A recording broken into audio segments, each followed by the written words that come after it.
It's Toby again, and I'm going to be talking about online forms that you can create for various reasons or purposes.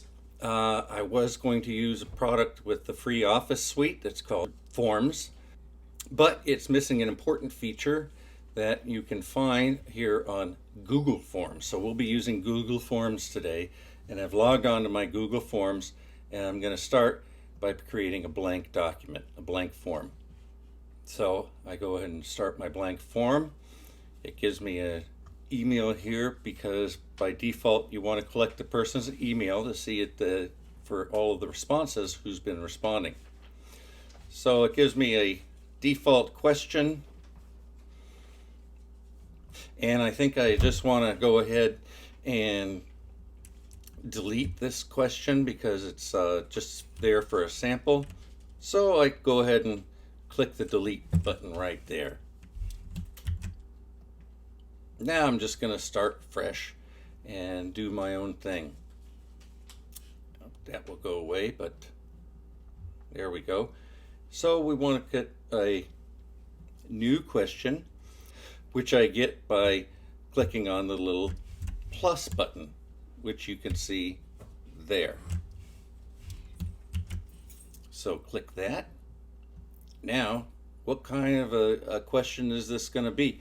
What I'm going to go ahead and do is I'm going to do a form that I recently had to do online, which was also made with Google Forms here, and that was to request a transcript from school.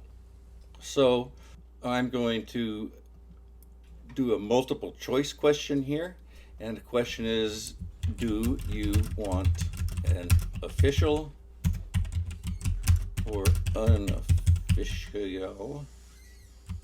The spelling is, there we go. Official, unofficial transcript. And so here's option one, which I'm going to call official. And option two, which I'm going to call unofficial. What I also want to do, and this can be changed to make all the questions required or not, but I'm going to make this question required so that you cannot submit the form without choosing official or unofficial. What I've also forgotten to done is give the form a title, request transcripts from Toby's online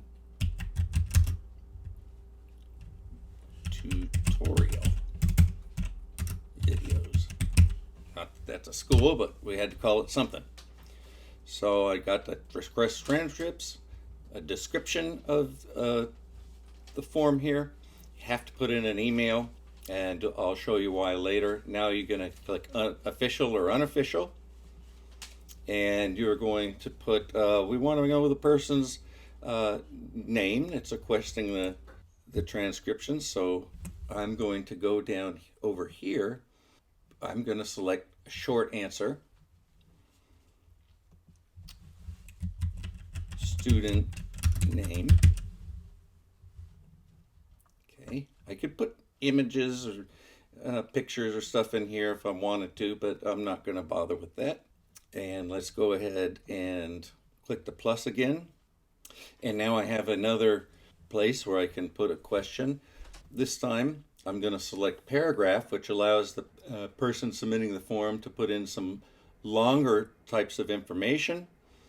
And this question actually happens to be in the wrong place, so we can just drag it down here to the bottom. And so now I've got my student name, official or unofficial, and I've dragged this to the bottom, and we're going to put mailing address.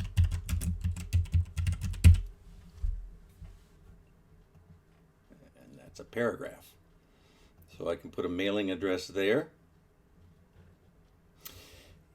And now let's go and get our plus, and we're going to add another thing. Let's go ahead and put academic year. So we're going to have academic year, and we're going to put down This doesn't require an actual date, but I'm just going to make this a date field anyway. And so I think right now we've pretty much got what we want. I'm going to put one more thing so that people can rate my form. And this is going to be linear scale. And what linear scale allows us to do is to select 1 through 5. What do you think of this form? And they'll be able to select from 1 to 5. Let's go ahead and look at what our form looks so far. We're going to go ahead and preview the form. Here it's got my Gmail address because I'm logged on to my Gmail account. Your people responding do not need to log on to a Gmail account. So I'm just going to put my email as my actual email.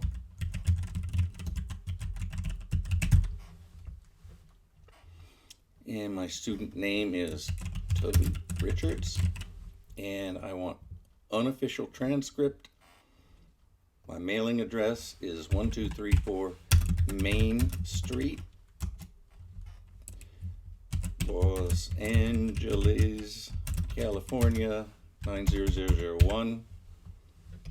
And academic year, this is why I put a whole date, because what happens here is you click there and it gives you this date thing that you can scroll around on.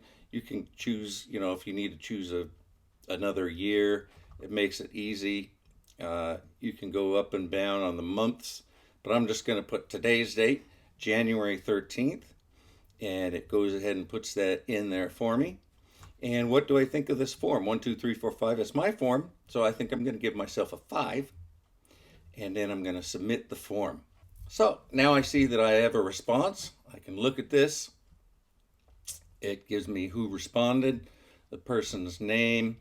Now, if I had more than one response, I'd have a graph here of how many people wanted official or how many people wanted unofficial. I could get more statistics here. And of course, I can put all this information in a new spreadsheet. This will be a Google Docs spreadsheet. Create.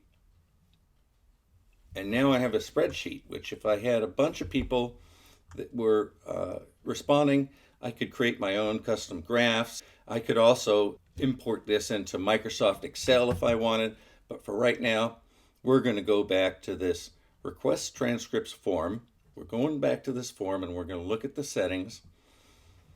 Now, if I wanted to make this a quiz, I could turn this on, and what would happen now is I get to put in behind the scenes where the person can't see it what the right answers are, so that when I get the response back, tells me which answers were right and which answers were wrong. So it's really great for teachers if you're still doing teaching online because of the coronavirus. Responses. Now I have collect email addresses on, and that's going to be important because when I'm looking at my responses here, I can see right now it just says my individual because there's only one response. But if there were more than one here, it would have a list of everyone who responded, and I could go right down to the person I was looking for. That is what's missing in Microsoft Forms, is that without the paid version of Microsoft Forms, all of these will just say anonymous, anonymous, anonymous, anonymous. So here we get to choose a user that we want to look at, and of course we can look at the results for all of the users by going here to summaries, and we get our graphs like we talked about. We can get results about a single question and so forth. So I'm going to go back and show you some of these other settings that we can do. Here are some other settings that we can do. We might want to allow the person who responded to be able to change their settings or the response later by clicking here.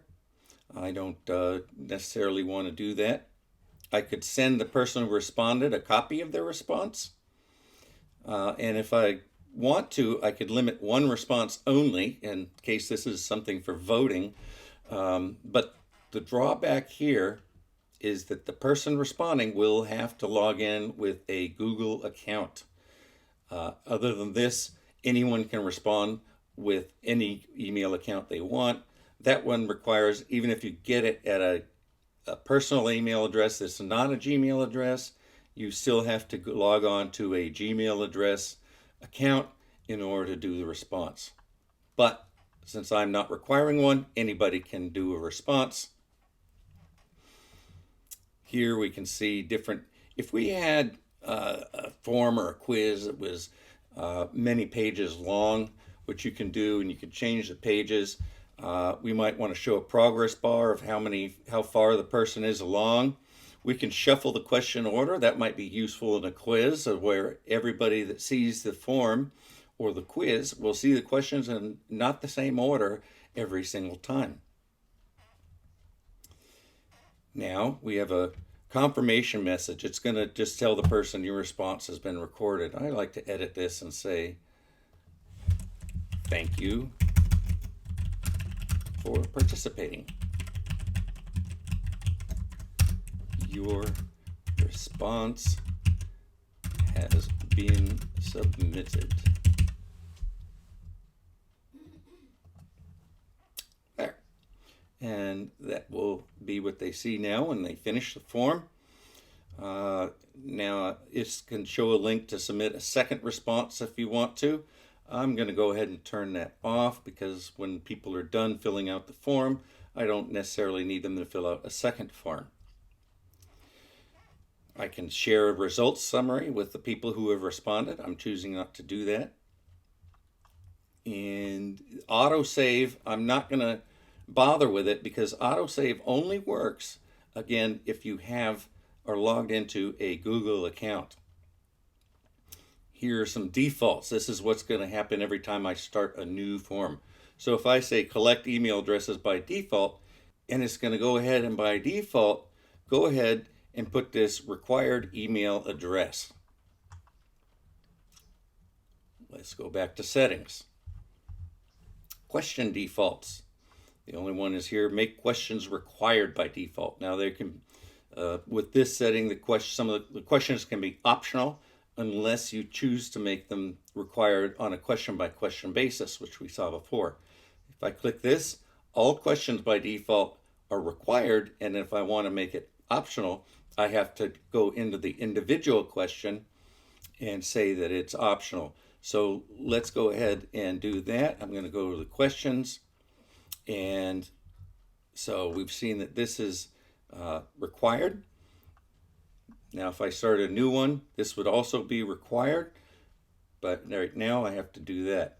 Now, if I wanted to go ahead and make one that's not required, go here and say remove that. And now it's not required. So there you go. What I'm going to do is I'm going to go ahead and fill this out a couple more times. And then I'm going to fast forward and pick back up so you can see something with multiple respondents. So now I have a couple more responses. I have 3 responses. So I want to go ahead and look at the summary. And here I can see these are the 3 people. Here we go. Who have replied or submitted information. I've got each of their different names. Now I see here that 1/3 of the people wanted an unofficial transcript and 2/3 wanted an official transcript. Here are some of the addresses, and here are the dates. 2 people on January 13th, 1 person on December 17th. And on what do you think of this form? 2 people rated it a 3, and 1 person rated it a 5. And if I want to see, I just want to see ABC at XYZ, click there, goes to individual, shows me that one individual person's responses. And I have this drop-down box where I can look at other ones. Here I want to show you a neat feature. Now it says that we're accepting responses here. I've gone into this responses in the middle, and I'm going to click these three dots here, and I'm going to say get email notification for new responses. Okay, now this is great. If I'm the administrator at the school and I'm the one that's responsible for receiving these and sending out the transcripts, well then every time someone fills out this form, it's going to pop a link into my email address. Now, what we want to do is we want to send this form to someone. There's a couple ways we can do this. I could click this link button, and I don't know why this shortened URL is not clicked by default, but clicking it makes something more readable. And then I could copy it and paste it somewhere else. But if I just want to go ahead and send an email to someone, I'm going to go ahead and just send this to myself, richards@gmail.com, and I can just send it and it'll send a link to the form. Or neato, I can say include the form in the email right here, and I'll send it. And now if I go to my email account, I now have this email that says that has a request transcripts, and it has the form right in here. I just fill everything out. So there you go. That's all you should really need to know about creating an online form and getting some responses. Now, you could put this form in a web page if you can make web pages. Just put it right in the web page. In fact, in this send, it gives you the option. This is what you would put in your web page, and it will automatically then embed the form in your web page. So there we go, a really quick and basic introduction to Google Forms and what you might use it for. We created a request for transcripts of a school. It was very simple. We could have added more questions, and we could have put in things about there's going to be a fee for certain things. But right now, for our purposes, this little poll or form, that's what you need to know to get started and to start making your own forms that you could submit to other people. You could make a form that has a poll, what do you think of me? And then have it rated 1 through 5, and then email it to all your friends. And just a million other things that probably you could think of that I'm not thinking of now.